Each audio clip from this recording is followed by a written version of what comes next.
Let's get straight to it, everyone. I have joining me the spokesperson of the Nigerian Senate, Senator Basiru Ajibola, who is virtually joining us from the United States. Thank you so much, Senator Basiru, for joining us. And also we have Honorable Ben Kalu, the spokesperson of the House of Representatives. He's also joining us virtually. Right on this platform, I have the President of the Nigerian Labour Congress, Mr. Aliyu Waba. Thank you so much for coming in. Thank you, Shewi. It's Ayuba Waba. Ayuba Waba, apologies for that. And I have Mr. Ezenwa Nwagu, the Chairman, Partners for Electoral Reforms. Thank you for coming. Also, the President of the NUJ, Mr. Chris Izuguzo. Thank you so much for coming. Thank you very much.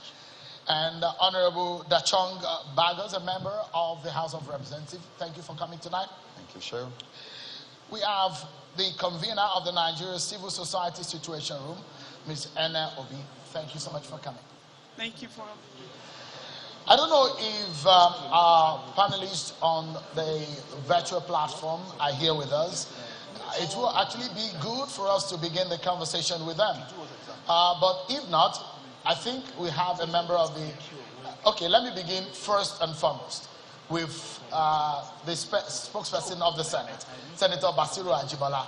Senator, the ball is now in your court. That is what everyone tonight has said, as much as their contributions that we've heard. A few people are disappointed. Now that the ball is in your court, how do you feel as a senator or as a lawmaker when you're hearing Nigerians speak in this manner over this very, very sensitive piece of legislation?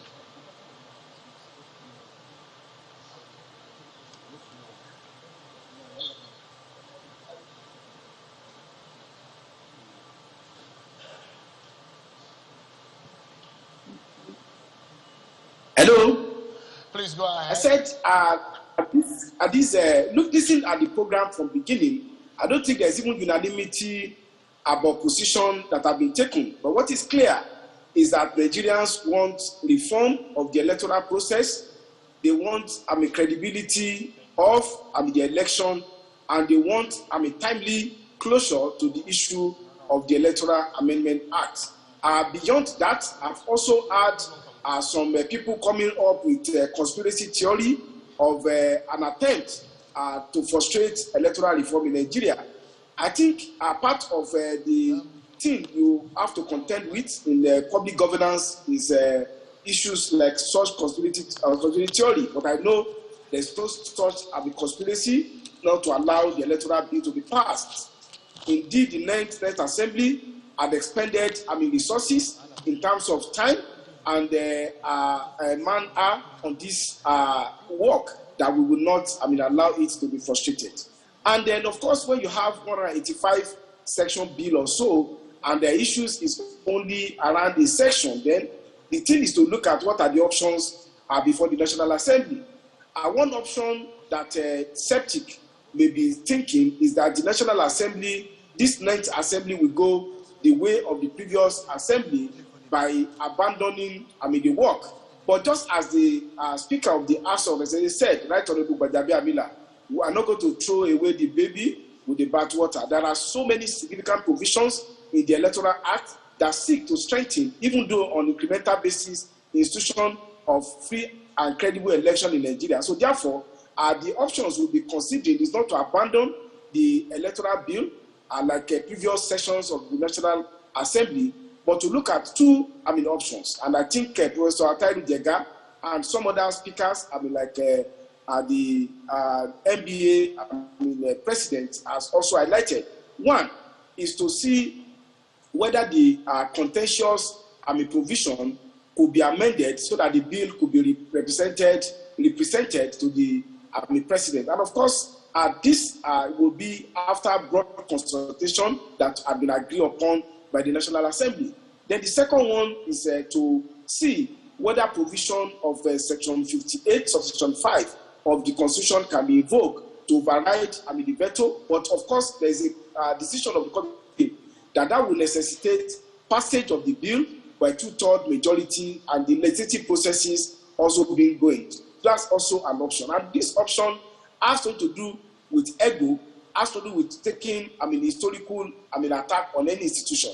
We are concerned about ensuring timely passage of the electoral bill, and I think the one with the least requirement in terms of timely requirement would ultimately, be adopted, but that would depend on consultation with the National Assembly. Then I must also say that it is not true what has been said here by the chairman of EPAC that stakeholders were not engaged. It's quite unfortunate, for somebody to make that assertion here. If there's any bill that has involved engagement of stakeholders, not only political parties, civil society organizations, and members of the public, is the electoral bill amendment. I personally have attended several fora organized by civil society organizations. So somebody to come here and say that civil society organizations or political parties were not consulted, I think that could not be correct. And on the issue of cross-referencing, there are matters that are dealt with at the level of the secretariat of the relevant committee, and I think this has also been looked at, and of course, whatever decision is taken on either to amend the contentious provision on direct primary or to seek to override veto, the clean bill that will be sent to the president will address these challenges. But I will say that the issue of a provision on money for campaign is not, nobody is saying, National Assembly is not saying if you want to be president, you must have 10 billion or you must have 1 billion. It's only giving a cap to which you can spend money to, such that you cannot extend that cap. The truth is that the logistic of conducting a presidential election in Nigeria is so huge. You have 774 local governments, more than 200,000 polling units. You also have wards. You are going to have personnel. You are going to have logistics and deployment in this regard. So it's not a case of people whimsically just setting a threshold for the purpose of saying that if you want to contest, you must get it. It may well be that those people you want to engage in logistics, in deployment of a campaign, will be volunteers and they will not require money. But what the bill is saying is that the threshold that you must not extend beyond is that sort of money. So it's not the question of monetization of our in politics. A moment. Senator, I'd like you to tell us tonight, in just a sentence, what is the official position of the Senate based on the communication from the presidency? He can't ask me to say, thinking of 109 senators and 360 legislators in the House of Rep in one sentence. And what I will say is that when we resume, we will subject the letter that have been sent by the president to us to a debate and look at appropriate response to it. And you could see that Mr. President sent a 19-paragraph letter seeking to convince us to reconsider our decision. Knowing by accident of Mr. President being somebody who is usually very reserved and possibly laconic in his expression, for him to take the liberty of going at length to seek to convince us, I think those his arguments, rationalizations will be considered. And of course, we are also getting feedback from Nigerians in civil society organizations in our constituency. But what I can assure you is that the new Electoral Act, together with the very fundamental reform aiming at ensuring credible election, will be allowed to see the light of the day, the light of the day by the National Assembly. Going by what I requested, a sentence that is a complex sentence, but it's allowed. Hearing from the spokesperson of the Senate, since we have the spokesperson of the House, let me also hear from you, Honorable Benjamin Kalu. And this is the question I'd like to pose to you tonight. From some of the conversation had tonight, in fact, someone has said outside of this room today that it does look like some kind of disorganization, considering that it is the ruling APC that controls the executive. It is the ruling APC that controls the National Assembly. How on earth will you find a situation where you cannot come together on a simple legislation? And the question the person was asking me to ask you is your party so disorganized that it cannot agree on one thing?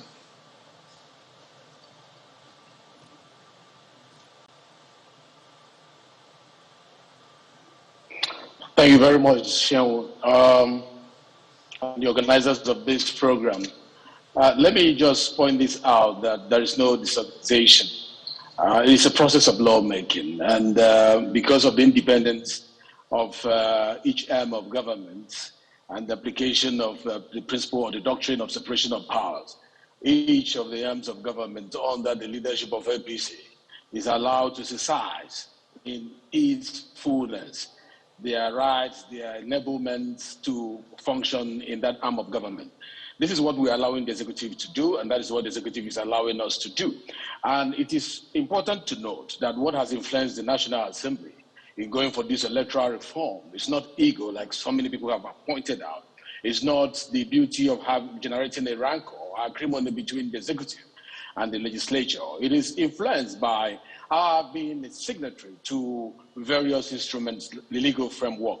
You're talking about Article 6 of the ECOWAS Protocol on Democracy and Good Governance. You're looking at Article 17 of the African Union Charter on Democracy, Elections, and Good Governance, and also the ultimate Article 21 of the UN Declaration on Human Rights.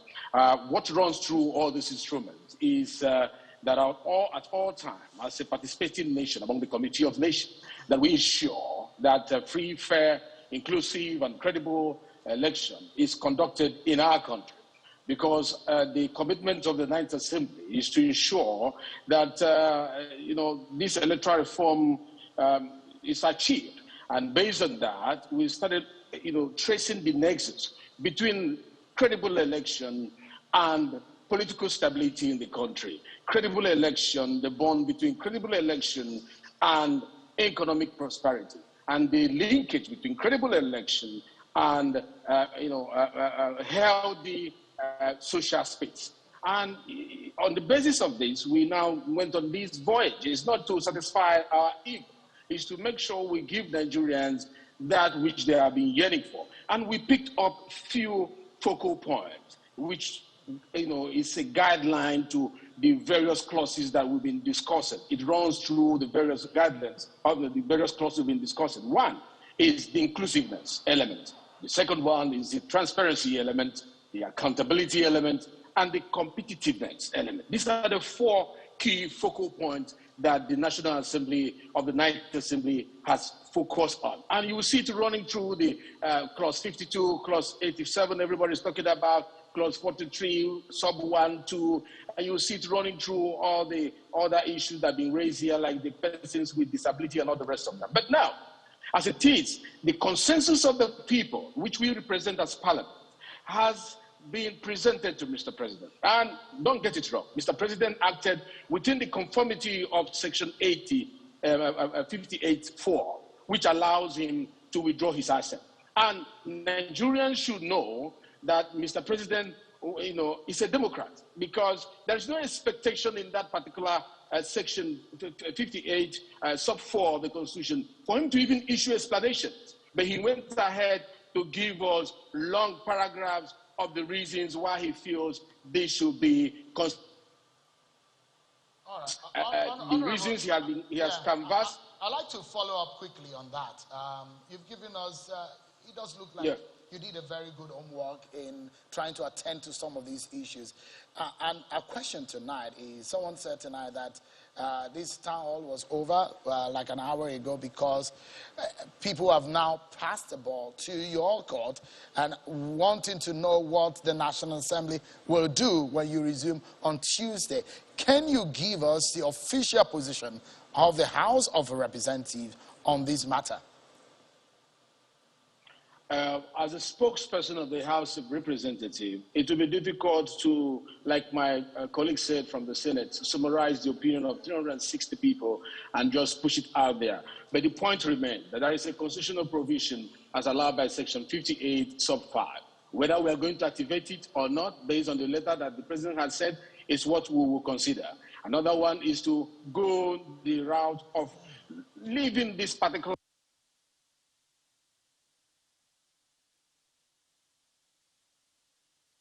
and going ahead with other ingredients that pursues the agenda of the Ninth Assembly with regards to electoral reforms. Are we going to, because of one clause, jettison the other benefits of this particular piece of legislation? Are we going to involve ourselves, like so many describe, in an ego trip where we say it's either our way or nothing?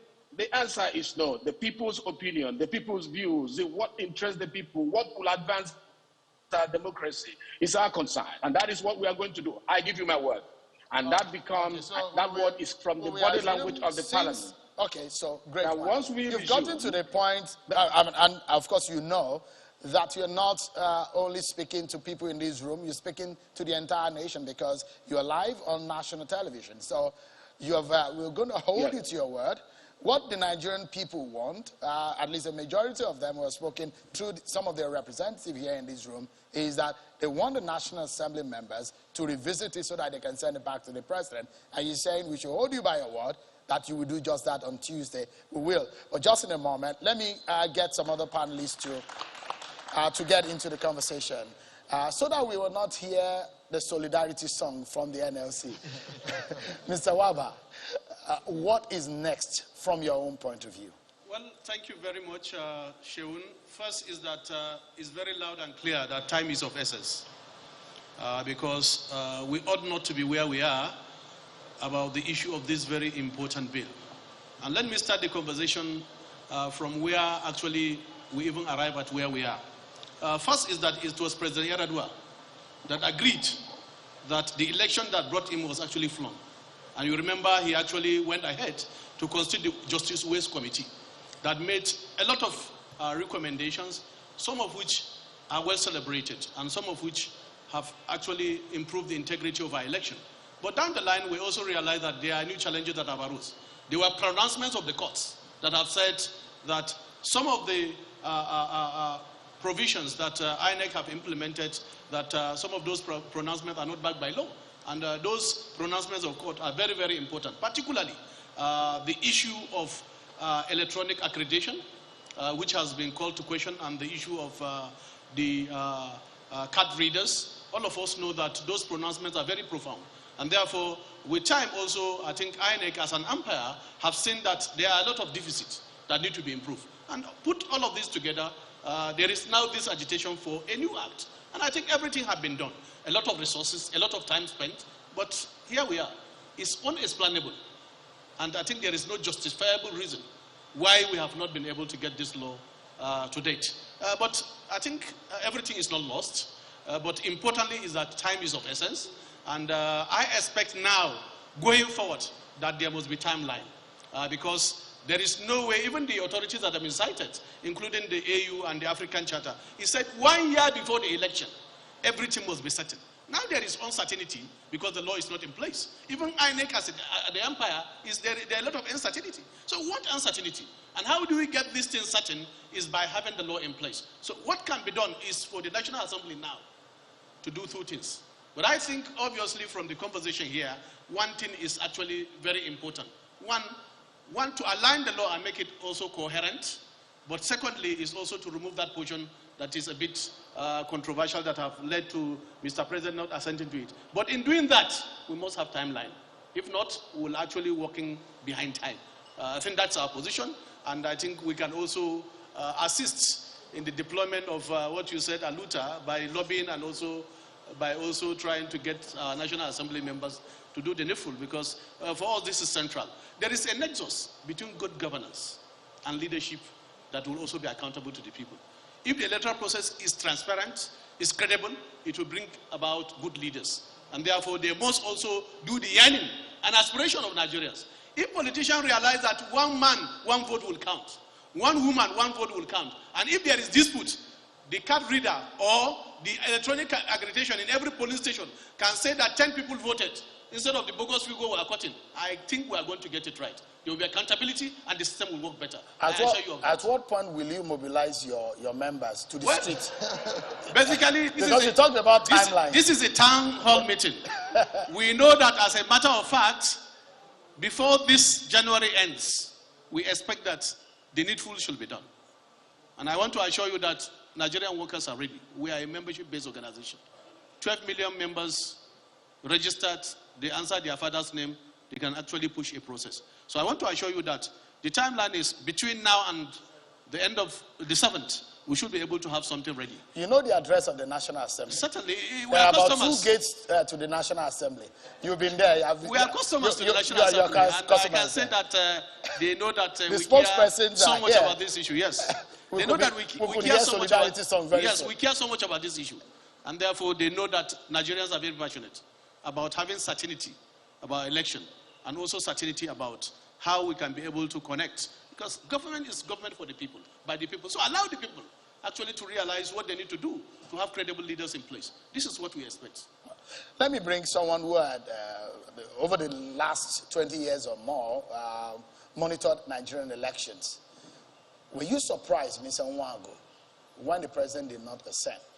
Okay, I asked this question because I've had this conversation with you on TV and outside of the studio, and we've had conversation on how far-reaching this bill will be for our elections. But now that it's not assented to, how do you feel? Well, Shehu, I'm not particularly worried in the sense in which I see quite a lot of people, discuss the withdrawal of assent, because I am one of the people who believe that there is some elite conspiracy around not giving Nigeria a law that can inspire electoral integrity. And I can tell you the reason why I feel so. The legislative treadmill runs in a way that there is some infusion of executive processes in it. The Attorney General of the Federation, Minister of Justice, ordinarily should look into this whole, process while it was being hatched through the different backdoor processes that are open to them. So the I's ordinarily should have been crossed, and the T's crossed and the I's dotted before we got to this impasse that we got to. Who advises the president on legal matters? Who is the final person? I thought it would be the Attorney General, and I do know that that happened through this process. So if you have cross-referencing issues, backtrack to 2018, backtrack to a National Assembly that has constituency project laws, bills that have Kenyan shillings, you will then understand that most of the time politicians, whether the president or those in the National Assembly, like to create emergency. So when they create emergency, they leave the electoral management body in a situation in which it can use discretion. And once discretion is around, corruption is very near. So the big issue that you have is that until we collectively hold our politicians responsible for not giving us the electoral law that can guarantee integrity, what we have done is a binary conversation about a do-gooder National Assembly and a president who is refusing to give assent. But if you collectively take it and shake it together, you will see that we are under politicians who have decided to subvert electoral integrity.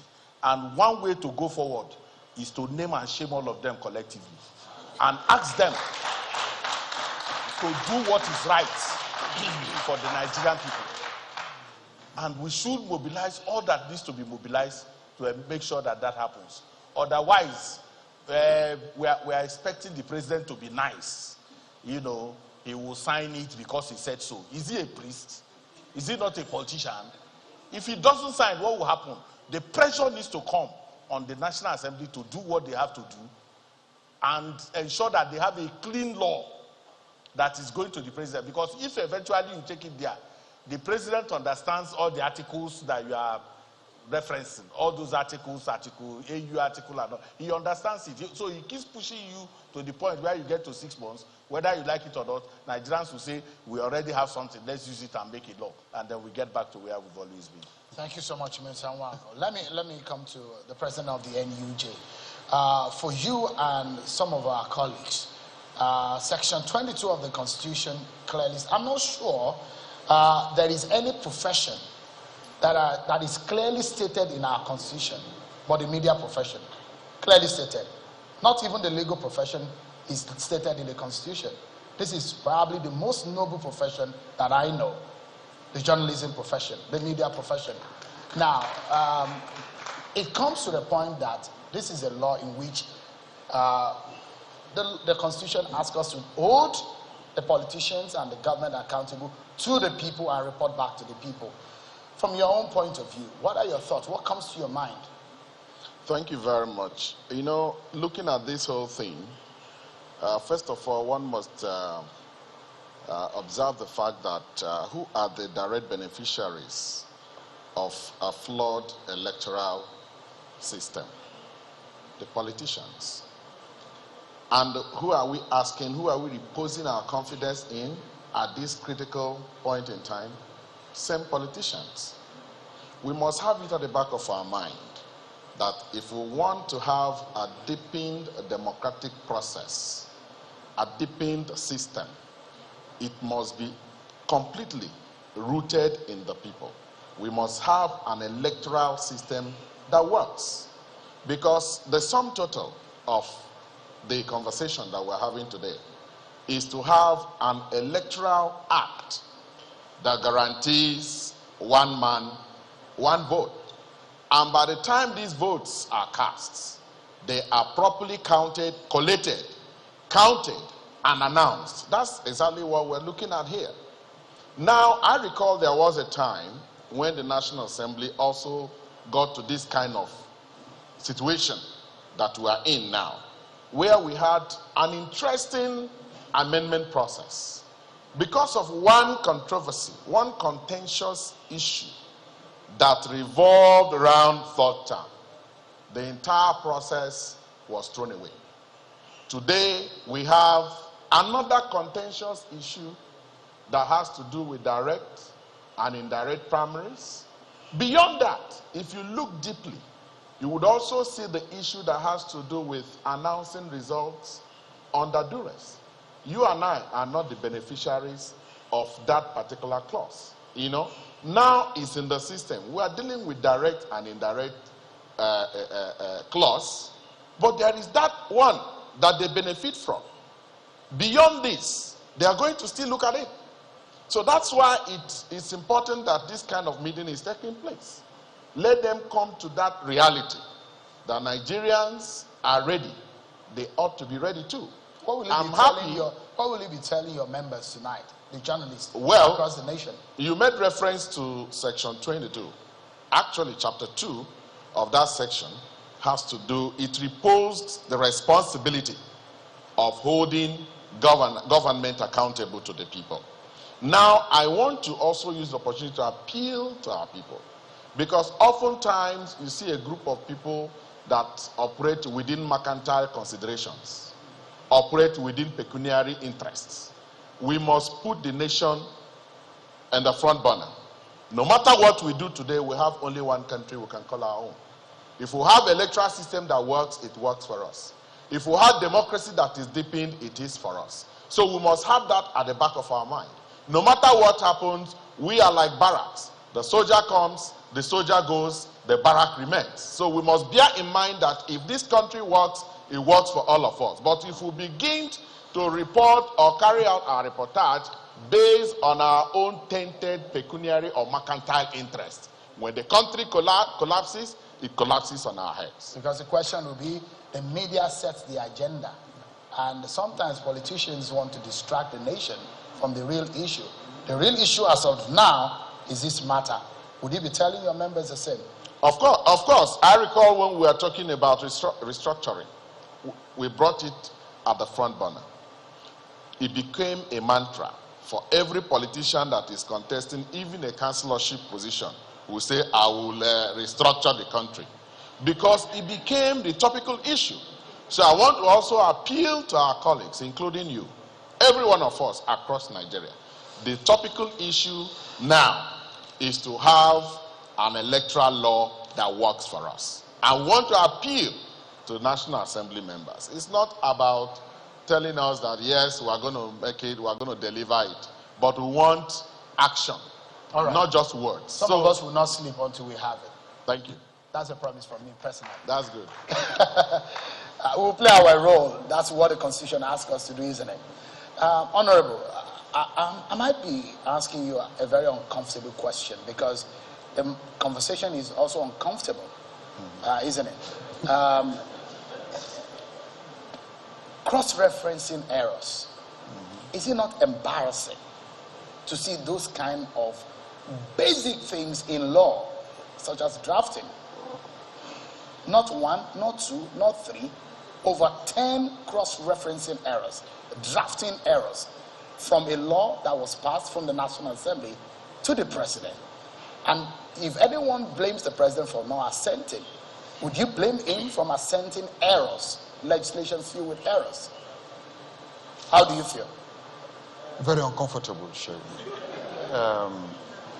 Even before your question, with the civil society here, I'm already uncomfortable because a lot of them are hammering politicians, and Eze never knew that I was with him before getting as a before becoming a politician.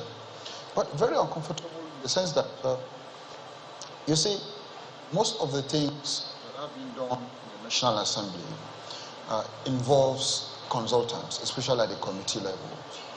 And as members, we usually have a session on the floor, consideration of bills. And during consideration of bills, we look at most of these areas critically on the floor. And after looking at those areas critically on the floor, it's now been sent to the consultants to do the final drafting. And after the final drafting, it does not come back to us to the floor. We expect that most of the things that we have made such corrections, it's what is being taken out. And at the end of the day, you find out that because consultants or other, maybe the clerk's office are doing a rush work or so on and so forth, at a point, I can pinpoint one of the cross-reference that on the floor we made that correction, but what was submitted was the same thing that we corrected. Honorable, were those consultants paid? Well, absolutely. You know how much Nigeria uses in servicing the National Assembly? Well, you are being paid every month. So is your colleagues. No, sorry, just a moment. The question begs, because here are Nigerian people face to face with their elected members in the National Assembly. Nigeria doesn't have money, and we use that same insufficient money to serve in the National Assembly. Sorry, just a moment, I wanted to put my question through. The question is that consultants are paid for error legislation.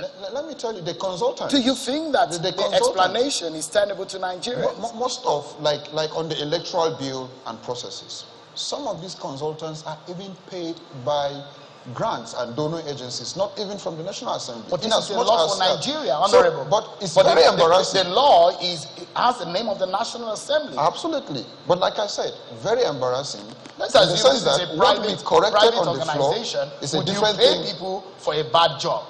It's a bad job that was done. And I believe that such issues will be brought for discussion. Do you think that Nigerians deserve an apology for that? Absolutely. Absolutely. Absolutely, Nigerians deserve an apology because we are being taken there for thorough jobs. Each and every one of us have 5 aides. And most of our aides in terms of legislative aides, senior legislative aides, and most of them are lawyers. And we did this. So at the end of the day, what you now find out outside is different from what definitely we will take responsibilities. In as much as it came from us, nobody will now say, well, it was because of the consultants or so on and so forth. Yes, I'm giving the background at which how it became so, but we will surely take responsibility. We heard, and that's why I allowed you to explain. Yeah. But I'm actually passing some of the questions from people to you, the way they feel that Nigerians don't have money. A lot of them cannot feed themselves. But I guess that is a first-line charge for the monies, the allowance of the National Assembly members. And for a shoddy job, Nigerians need to ask questions. And that's why I said it's an uncomfortable question, and I gave you a premise to it before I started asking you. Absolutely. And Nigerians are disappointed. We apologize. We're paying for a shoddy job. We apologize. Let me come to you, Mr. Nodi. You are the convener of Situation Room. You house a lot of, an organization that has a lot of civil society organizations. What do you expect going forward? Today is Sunday, tomorrow is Monday. All eyes going to be on the National Assembly, isn't it? What are your expectations? Thank you very much, Sheung. You know, sitting and hearing about these errors, it makes your heart beat. It makes us know that we are being taken for granted for so long. It shows you, you know, there is a lot that the government is doing, because the government is government. We are not government. There is a lot that needs to be done. There is a lot that is not being done. And, you know, when you are talking of, we are going back to the House now, it would have been easy to say, okay, the 9th Assembly, do they have the capacity to veto the president? They have it in the law. But when you come down to in terms of can they veto the president, that's another. But the president took 30 days, 30 days, saying nothing to the end of the year.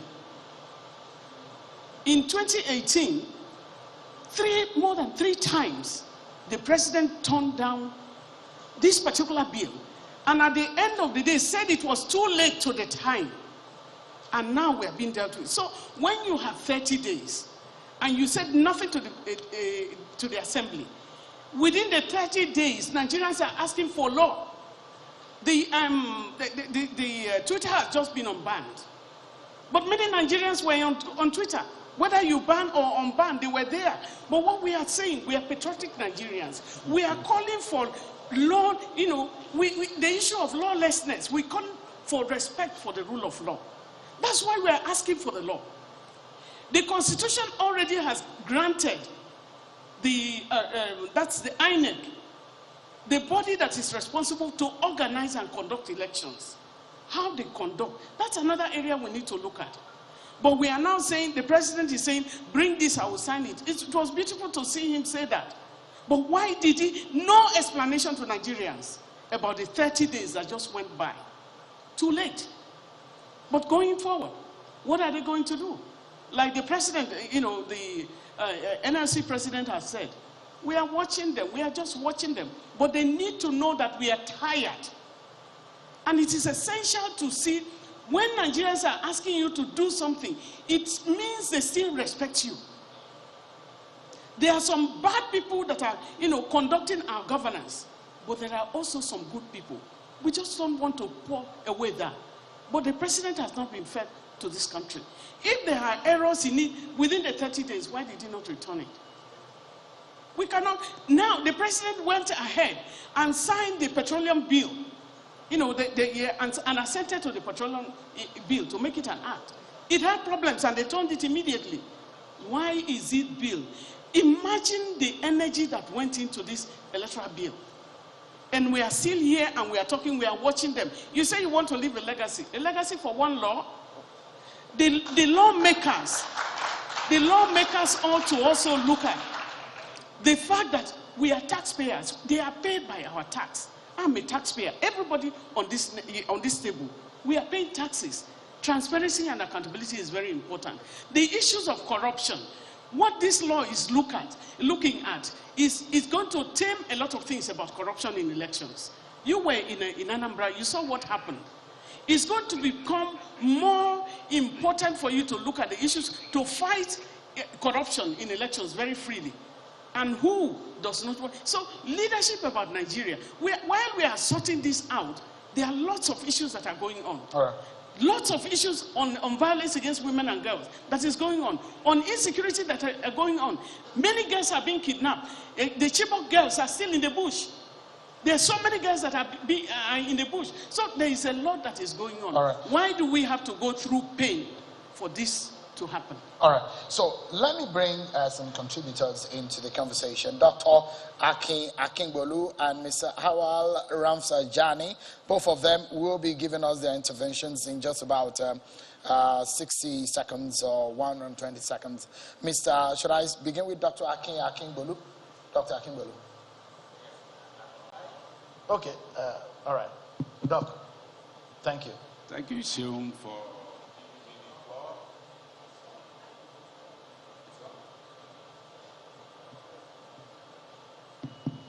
All right. Thank you for giving me the floor. Very interesting conversation, very, very timely. And I think that these panelists have spoken very, very, very well. My own intervention is going to be very, very short.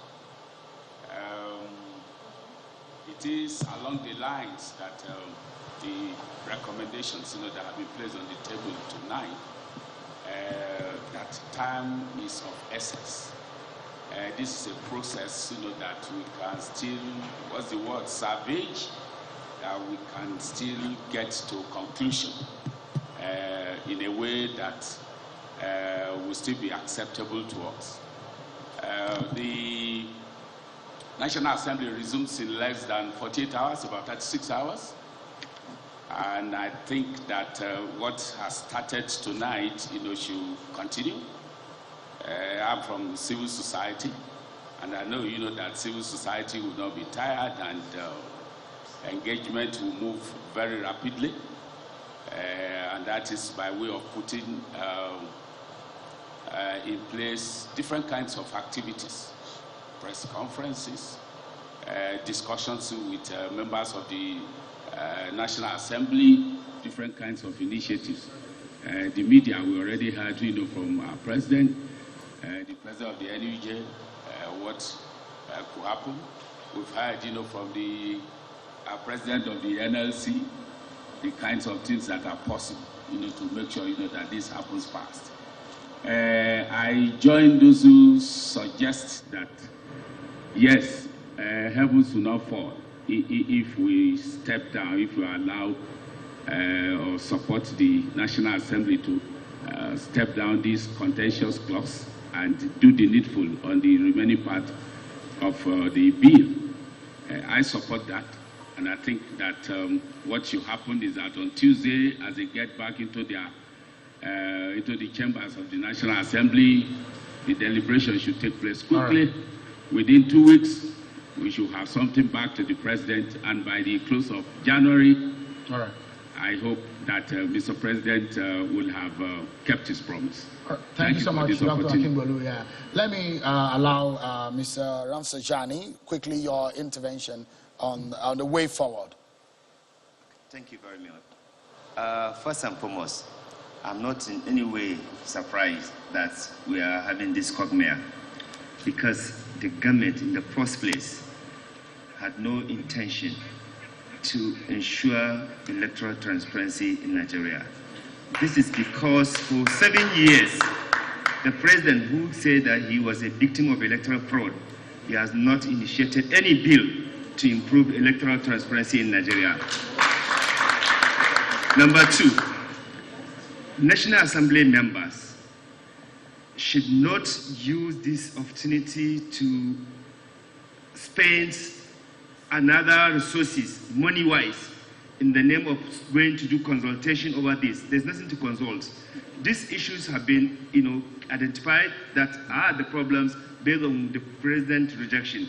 All we expected National Assembly is, as soon as they come back, they should embark on cleaning up this document. Civil society have helped them, and that's why when you attack civil society, it means that you do not know the value of what civil society are doing. Civil society group identify those legislative errors or drafting errors, which the National Assembly members, their consultants that they pay huge amount of money, did not do, which means that civil society is actually contributing to democracy, to good governance in Nigeria. We do it free of charge.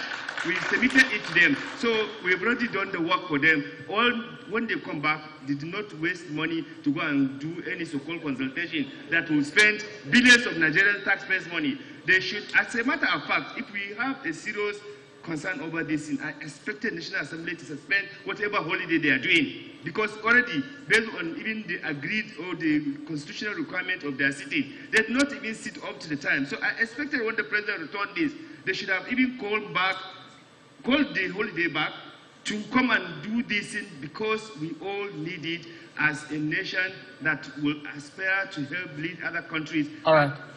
Thank you so much, Mr. Ramsakani. I have a question from architect Ezekiel Inya Etok. If you can quickly pose your question, allow the lawmakers to respond, because it does look like they're the one that needs to answer questions. Architect Inya Etok, quickly. Thank you for this privilege and opportunity. Actually, it's a contribution, not a question. And that is that what is going on, Nigerians need to know. It is a very, very conscious, deliberate action being taken. And I want to say that the National Assembly, the presidency, and the governors are in the same vehicle. And this is a war between them and the people. We've come to a point where Mr. President has made a categorical statement. If you expunge this aspect, I will sign. And tonight in this hall, where every section of Nigeria is represented, and this is about Nigeria, and we have said, please expunge it. We are willing to lose this for today. Nigerians must have our eyes on the ball. We don't want any more conversations. We don't want any more discussions. We have agreed as Nigerians to lose that part and to fight another day. Please expunge it. The civil society has gone ahead to do all the cross-referencing. Everything has been done and will be submitted to them on Tuesday. Take that. It doesn't take you more than 1 or 2 days to go through what they have done. And you had over 2 weeks staying at home. You were not just relaxing. You have been looking at it. So within 2, 3, 4 days maximum, you have a clean copy. Send it to Mr. President and let us see how Mr. President, Mr. Integrity, will not keep to his word. And sign that, and that's all we want. Thank you. Thank you so much, Architect. Let me allow the two spokespersons of the two chambers of the National Assembly to come in here. Now, the ball is in your court. What promise can you give us? First and foremost, people will be asking the question, how long will it take before you are able to deal with it procedurally?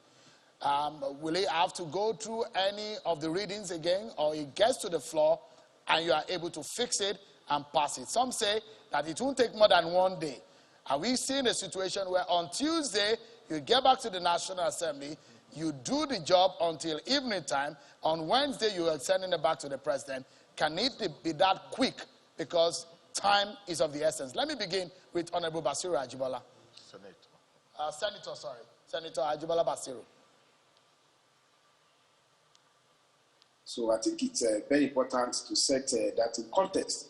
I will say that I find interesting some of the conversation here are taking issue of legislation to be like a pedestrian work. Issue of legislation is a very informing work that you cannot expect me to give you one word answer in that regard. I want to say that it's also not correct that National Assembly have done a study work on the Electoral Act, and I take that with seriousness, to say that in a 185 section bill, if you have issue only with one section, what percentage of issue that you are listing in that context? Then taking the issue of cross-referencing to the level of our National Assembly study job. We don't have any business bill here if the bill is not worthy of consideration, worthy of passage into a bill. So I will say rather that the bar as to electoral credibility, electoral justice has been raised by the National Assembly in regard to the bill that has been passed. As to we being in the House in recess for 2 months, it also shows part of lack of understanding of the work of national legislator. I have been in my constituency for constituency outreach, which is part of my work as a national legislator. So the fact that we're not sitting in Abuja does not mean that we're not working. So I think that is also important that we must put that on for purpose of public enlightenment. And as to conspiracy theory, everywhere in the world, there's always we against them when it comes to government and these people who claim to be the people. We are also Nigerians and we represent Nigeria. If there's any assemblage of people that can authoritatively speak on behalf of the Nigerian people, I think it's the National Assembly. We are not there as Senator Atibola Bashiru or Honorable Benjamin Kalu. We are there as representative of constituencies. that we represent. So when we get back to the National Assembly, options we have cannot just be an option of a dictatorial tendency, which I saw from the last speaker, that you should just go and do this one. No, it doesn't work that way. We will look at possibility of amending the bill or overriding the just a moment, Senator. Look at the options that we consider. Let me correct some of the things you said. It is not only one drafting error. I have 10. I can pass it on 17. To you. 17. Just a moment, Senator. Just a moment, Senator. We do understand. Just a moment. Just a moment. This is not a banter. This is a civil engagement. Just a moment, Senator. Just a moment, Senator. We could pass it on to you. It's not that difficult. But the question is that Nigerians, your constituents elected you. You know how tedious this job is when you canvass for votes. Nigerians are paying for this. If there are errors, as much as 17 errors, Nigerians have the right to ask you. I disagree. I totally disagree that there's error. I totally disagree. All right. On the copy of the bill that the senators, there's no such error. Unfortunately, so let them bring, there won't be much time. There won't be much time to go through all the 17 errors at this sitting. What we are concerned with. Which version are you using? Is it the version of Yaga or the version that is with the National Assembly? Senator, so there must be a reference copy. Senator, you cannot come on national television and undermine the institution of National Assembly without fact and figure. So I challenge you, which copy are you using? Is it copy or is it the file copy of an NGO or the copy with the National Assembly? The same copy that was made public. It's become a public document now, and we've been able to scrutinize it. It's not public document. It's a public fact against you, Senator. You may disagree with it. Who issued it to be the public document? I think Senator, it's a serious matter that I have to take it up. All right. Yeah, it's good. We're going to be glad if you can take it up. It's for the interest of Nigerians. Let me allow the spokesperson of the House. You can't undermine the institution of national. I'm not sure anybody has undermined the National Assembly here today. Everything, the conversation tonight has been about the Nigerian people, about the Nigerian nation, about our elections, and we're asking a critical question tonight, Senator. Let me allow the spokesperson of the House to come in here. Honorable, what are we expecting from you and your colleagues when you resume work on Tuesday? First of all, I want you to calm down, all of you, because the town hall meeting is always like this. At some point, people will, be tense, but it's all about Nigerian project, and we have to resolve it. Let me mention this, that it is important for us to note that the responsibility of bill scrutiny falls under what we call the Legal Services Department. It's a bureaucratic office that services policymakers, and they are part of the National Assembly. You know, the National Assembly sitting on a tripod. You have the legislature, the House of Rep and the Senate, and also you have the bureaucrats. So there is a role for them to play there with regards to fine-tuning, pruning, content that we have presented to them, because the National Assembly members are not all skilled towards drafting. There is a department that handles that. Having said that, I want to also mention that the civil society organization, it's the job of the lawmakers to make laws. So if there are errors in the legislation, yes, we're raising the question, and it's not me that let me speak about the errors. Let me speak about the errors. I must commend the civil society organization who have been making efforts to make sure that we see things from their own direction. On the 29th of December, I received a letter from Yaga with regards to some of the errors. We're talking about clause 24 sub 4, clause 50 sub 2, clause 64, 7 and 8, sub 7 and 8, clause 91 sub 2, clause 107 sub 3, clause 137 sub 3, and subheads, paragraphs 4, 5, 6, paragraph 10 sub 2, paragraph 14 2, paragraph 16 3, and all the rest of them. We are partners in this Nigerian project. So what we have done, immediately I send it to the speaker to look at. And so. All right. Honorable, apologies because we are totally out of time now.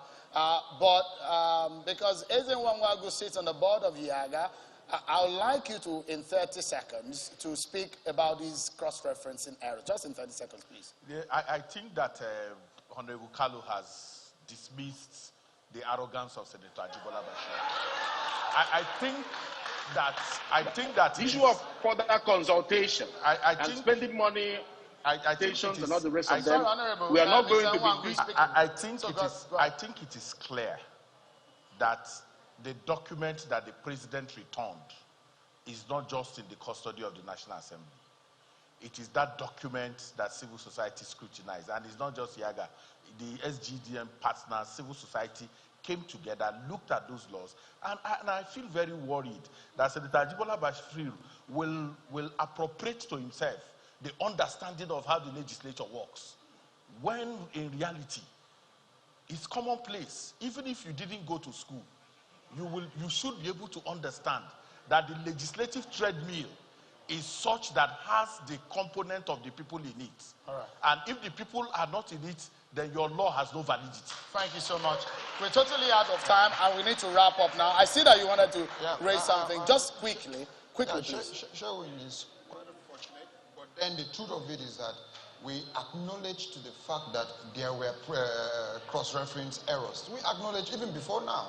And again, let me let the cat out of the bag. That from the opposition members of the House, on Tuesday, if nothing less than discussing the electoral bill on the floor of the House, we will not sit on the floor.